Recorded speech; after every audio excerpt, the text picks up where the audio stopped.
Some stories are painted with pain, yet they shine with a quiet beauty. This film is one of them, deeply moving and unforgettable. It is one of China's most amazing films and has been honored with an Oscar nomination. Let's dive in. The biggest entrance exam in China is the Gaokao. After high school, students must pass this exam to get admission into Chinese universities. Every year, millions of students take this test, hoping to build a bright future. Today's story begins in 2011 at an entrance exam preparation center where many boys and girls have gathered to prepare for the biggest test of their lives. Only 2 months remain until the exam. Everyone has to complete the syllabus by reading a mountain of books. There is no time to waste. Some students study during breaks between classes, while others try to catch some sleep before the long nights ahead. Among them is Neon, the main character of our story. Wearing headphones, she studies quietly, lost in her own world. Suddenly, a loud noise outside draws everyone out. The entire building's balconies fill with students, all eyes fixed on a corner of the field. Seeing everyone rushing out, Neon also steps outside. What she sees there drains all strength from her. Slowly, she walks toward that corner of the field. While everyone else just watches, Neon moves forward. She removes her jacket and covers the lifeless body of her friend who had ended her life by jumping from the building. Meanwhile, others busy themselves recording the scene on their smartphones. Someone takes a photo of Neon. Who is this person? Why did they take her picture? And why did the girl take her own life? At home, Nan sits silently, lost in thought. But there's no time to grieve. The biggest exam of her life is ahead. The next day during class, Nan is called to the teacher's room. Police have come to investigate the incident. They ask if the girl had said anything before she died and if Nan knew any of her friends. Nan replies, "You don't need friends to study here." Hearing this, a young police officer named Young looks at Neon with surprise and understanding. He sees the pain and sorrow behind those words. Back in class, Neon notices red ink spilled on her chair. The same thing had happened to the girl who committed suicide. She was forced to sit there humiliated in front of everyone. But no one spoke up, not even Neon. Everyone remained silent. But Neon is not weak like her. She refuses to sit in that chair. She calls the teacher's attention and shows it. Though the teacher forbids pranks, he tells Neon to be friends with everyone, indirectly placing the blame on her. That night while studying at home, Neon hides as many people bang on her door. Her mother had been selling fake products through a fraudulent company, and now the customers are after her for money. That's why Neon stays quiet and hidden at home. The next day at school during lunch, 3 girls stand behind Neon in the food line. Their leader is Lai. Lai starts bothering Neon, trying to take pictures of her. Neon remembers how Lai had humiliated the previous girl in the same way, spreading her pictures throughout the school. Quickly, she walks away. It was Lai who took the photo during the girl's suicide, the very photo of Neon. After the girl's suicide, Lai chose Neon as her next target. On her way home from school, Lai and her group block her path and beat her. Neon says nothing and returns home silently. That day, her mother is home. She doesn't stay at their house often to avoid debt collectors. Amid all this pain, there is only one hope. Neon will pass the entrance exam and get admitted to China's top university. Then they will have no more worries. The next day after school, Neon was walking home very fearfully. Although Lai didn't come to bully her today, Neon saw some boys at the roadside brutally beating another boy. Afraid, she called the police. But the boys noticed her, dragged her to the beaten boy, and took the little money she had. Then they mocked her, saying, "Is this boy your boyfriend?" Nan replied, "No." Hearing this, the boys forced her to kiss the bloodied boy. Neon herself had been bullied just like that boy yesterday. She knew the pain, so she kissed the boy to save him. Seeing this, the others started laughing. Taking advantage of the moment, the bloodied boy began hitting one of the bullies. Frightened, all the boys fled. The boy's name was Jack. Seeing Neon in that condition, Jack left the scene once again. When Neon got home, she noticed her phone's screen was broken from the roadside scuffle. The next day, as Neon stepped out of an ATM, she saw Jack in front of her. The boys had taken Neon's money yesterday, so Jack came to return it. Then Jack took Neon to a mobile repair shop. Jack himself started replacing the phone parts to save the repair cost.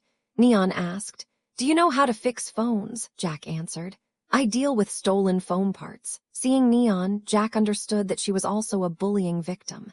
So Jack said, if you give me money, I can protect you. Neon said, you can't even protect yourself. How will you protect me? Jack explained, getting beaten up is an everyday thing for me, and there are two types of people in this world, those who get bullied and those who bully others. After fixing the phone, Jack wanted to take Neon home, but Neon refused. Jack asked for her name. When Neon didn't want to tell, Jack smirked and said, you kissed me but can't even say your name. By then, the police arrived. Seeing all the injuries on Jack's body, they wanted to check his ID. While Neon tried to leave, Jack followed her. On the street, Neon saw posters on the walls calling her mother a thief and a fraud. Crying, Neon tore down the posters. Jack could feel her pain. The next day, Lai sent pictures of the posters of Neon's mother to the school WhatsApp group. Everyone laughed at Neon, carrying pain and insult in her heart. Neon cried on her way home. Just then, Jack arrived on a bike and stood in front of her. Without saying a word, Neon got on Jack's bike and said, take me wherever you want. Instead of roaming the city at night, Jack took her to his own small rundown house. There, he first made noodles for Neon. Just by looking at her face, Jack knew she hadn't eaten all day. Neon silently started eating without saying a word. Suddenly, Jack asked, if you came to my house, does that mean you like me? Neon replied, what's there to like about you? I'm going to the biggest university and you'll stay the way you are, Jack said. Don't worry, I won't ask you to sleep with me. Neon was already very disturbed. Hearing this, she asked, didn't your parents teach you manners? Jack angrily grabbed her and pushed her against the wall, saying, are you scared now? I'm a thug. Why should I care about manners? Then he let her go. Neon cried again as she walked back home. The next day, during basketball at school, Lai and her two friends kept hitting Neon repeatedly with the ball. Neon protested by throwing the ball back at them. Because of this, when Neon was coming down the stairs, Lai pushed her down. Neon could no longer stay silent. There is a limit to bullying, and this was enough. Too much had happened. So she called police officer Jen and told him everything about the bullying she was facing and also about the reason behind the girl's suicide. After that, the police began to interrogate Lai and her two friends. Officer Jung asked Lai about the girl's death. Lai flatly denied any involvement. She said that the girl's family had pressured her and maybe she couldn't bear it, so she committed suicide. There was no remorse on Lee's face at all. But when Lai learned that Jung had told Nan's mother everything, she started shouting that she had done nothing wrong. She even said it was good the girl committed suicide because her family could sue in court and get money, which the girl couldn't have earned even if she had lived and got a job. Hearing such words from such a young girl like Lai's shocked Jung deeply. He realized how inhumane one must be to speak so callously about a dead girl. Then all the officers asked the students about the suicide, but all the students were so busy with the huge entrance exam coming up that no one wanted to talk about the helpless girl's ongoing bullying. They didn't want Tajit involved or waste their time in trouble. The next day, Lai and her two friends were suspended from school. The teacher who was the class teacher of Neon and the others was also suspended because despite seeing everything, he hadn't taken any proper action. However, the teacher wasn't a bad person. Before leaving, he told Neon that what she did was absolutely right and advised her not to get distracted by all this. That night, Jung called Neon to his car. Nan was angry at him because Jung knew that Lai was the reason behind the girl's suicide. Yet the police had done nothing. Jung then told her that he had gone to Lee's house. But instead of Lee's mother scolding her for such a terrible act, she defended Lai and blamed the dead girl. She said Lai was good at studies, came from a very rich family, so she couldn't be friends with everyone. Instead, she blamed the girl's family and the way she was raised. Hearing the support from Lee's mother, a proud smile appeared on Lee's face. A smile that hid a sense of pride and the cruelty inflicted on a poor, helpless girl. There was no remorse or guilt on her face. Jung explained all this to Neon and advised her not to get distracted by the bullying. He urged her to focus on her studies and keep going. He assured her that everything would be okay when she grew up. That night when Neon's mother called her, Neon gave no sign of how badly she was feeling, how much pain she was in. Though tears fell from her eyes, she kept a smile on her face and pretended to be fine. Only 43 days remain until the entrance exam. Every student is busy chasing their dreams. School security has been tightened, but no one likes the new teacher's way of teaching.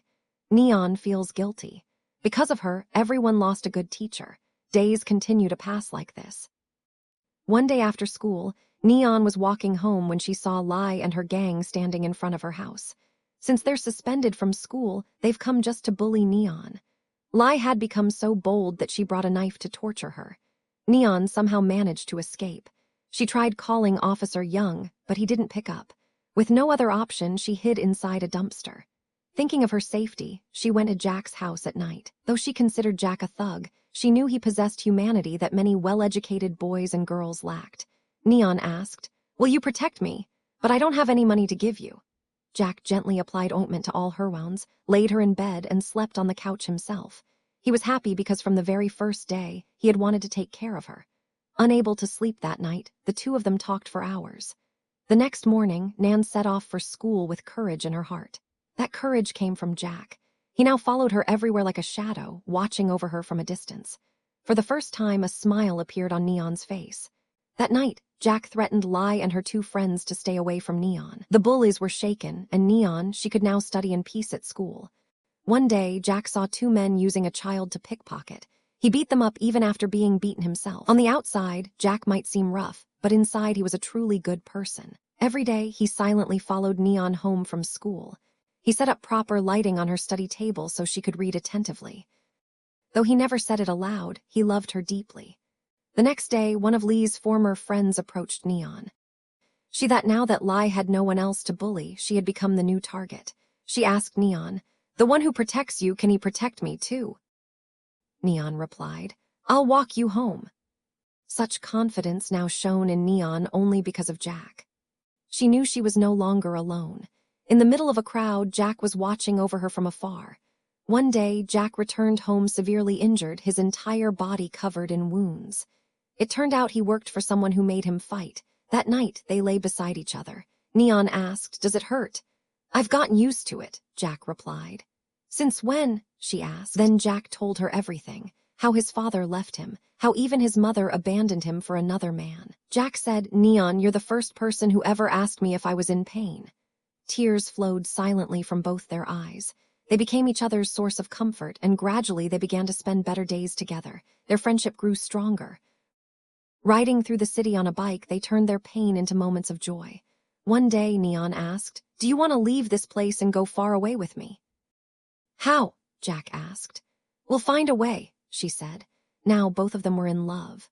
But suddenly, one day, the police arrested Jack and some of his friends, suspecting them in a rape case. Meanwhile, Neon waited outside school for him. When he didn't show up, she kept calling, unaware that Jack was in jail and his phone was off. She noticed the girl she used to walk home standing nearby. A shadow of fear crept over her face, and for good reason. That girl had been pretending all along. She only walked with Neon to find the right time to betray her, to hand her over to Lai so that Lai would leave her alone. And today, with Jack gone, Lai saw her chance.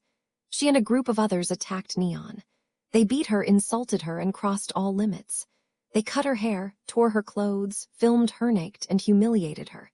Neon could do nothing but cry quietly and helplessly. Meanwhile, Jack was calling her as soon as he got out of jail, but she wasn't answering. He rushed back home to find Neon in bloody torn clothes, trying to glue together her ripped books Lai had destroyed.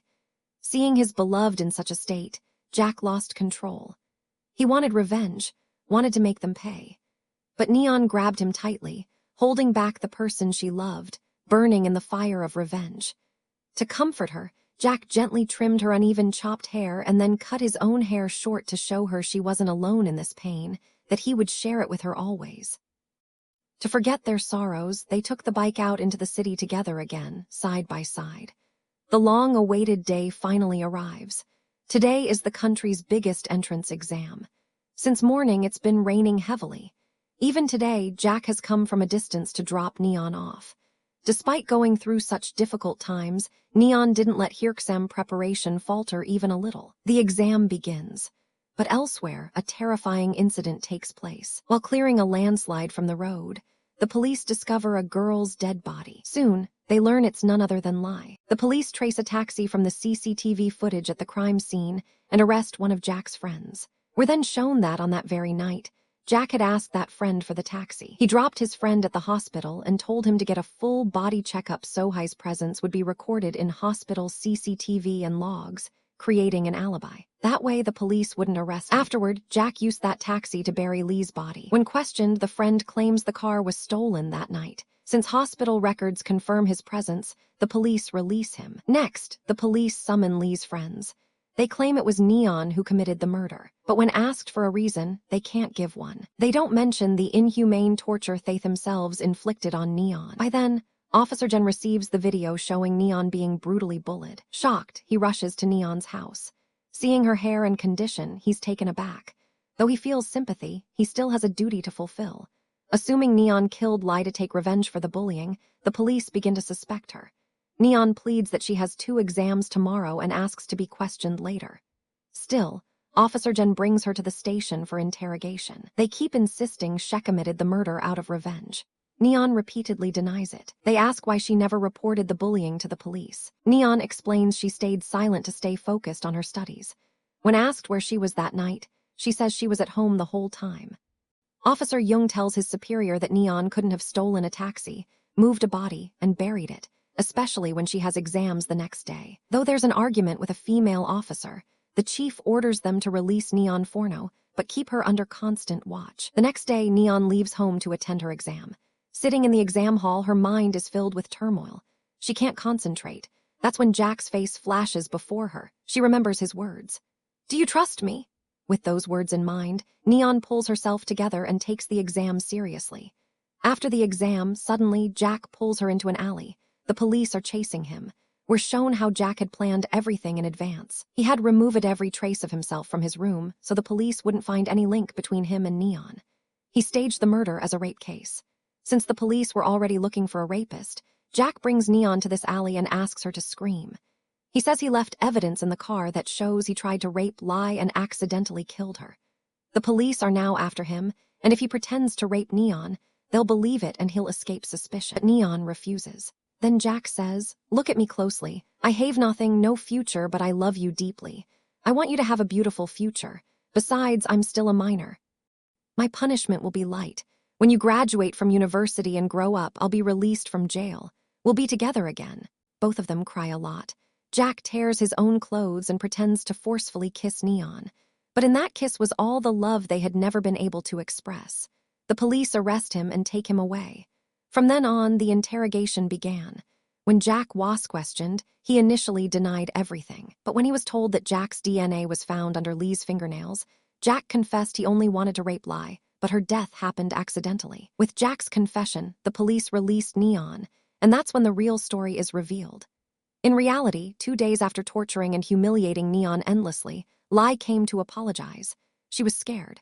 If Neon complained to the police, she wouldn't be able to sit for the entrance exam. So, crying and luring her with money. She tried to ask for forgiveness. She even suggested making a video herself like the one she made of Neon, but Neon didn't want to hear a word. She told Lai to leave. She said she wouldn't go to the police, but she never wanted to see Lai again. Still, Lai kept talking and pestering her. Neon could never forget the events of the previous day. Frustrated, she pushed Lai. And from such a high staircase, Lai fell and died. To protect Neon from being blamed for this accidental death, Jack took all the responsibility on himself. Meanwhile, Officer Jung had a gut feeling that something was off about Jack's story. Jung rewatched all the interrogation footage in CCTV and found that Jack had been following the girl for a long time. It didn't take Jen long to understand. Jack and Neon were both involved in this. So Jung summoned Neon again for questioning. The police tried various ways to make them talk. They wanted to uncover the truth hidden between the two. They even showed Jack that nude video of Neon and asked if he could bear it. Even though Jack's heart was breaking watching the video, he calmly said it was a good video, only that it could have been better with improved camera quality. The officer, enraged and frustrated, dragged Neon in front of Jack and asked why they were lying. But Neon said she didn't even know Jack. She slapped him hard.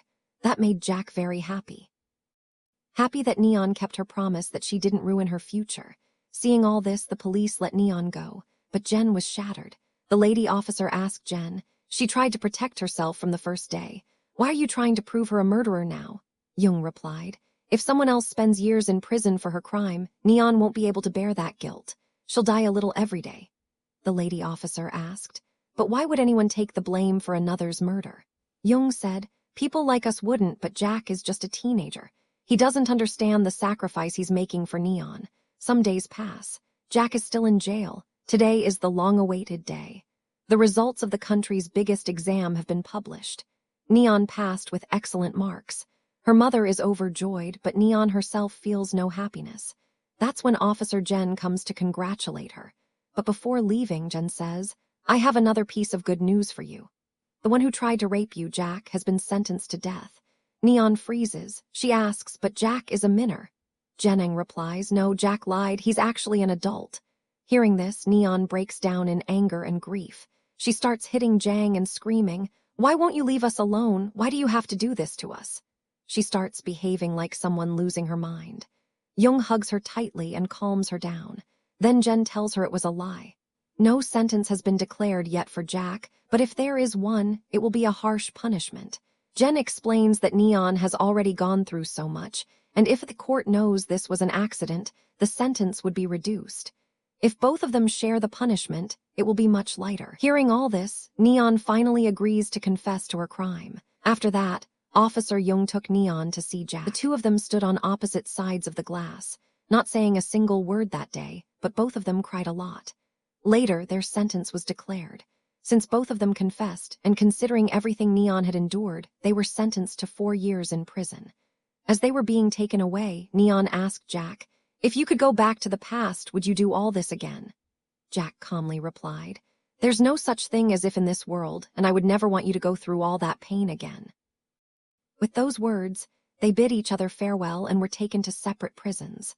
4 years passed. Neon has now been released from prison. She works as a school teacher. One day, while teaching, she notices a girl sitting silently with her head down. There's a deep sadness in her eyes, one Neon herself once carried during her school days. It doesn't take Neon long to understand that this girl is a victim of bullying, too. But Neon doesn't want another version of herself to be born in that classroom. So after class, she goes and sits beside the girl, gently tells her that she will walk her home every day. Neon starts walking the girl home daily, and just a few steps behind them, as always, is Jack quietly watching over Neon, keeping his promise even after all these years. They've served their time, and now they've come back to a life that's peaceful and whole, and that's where the story ends.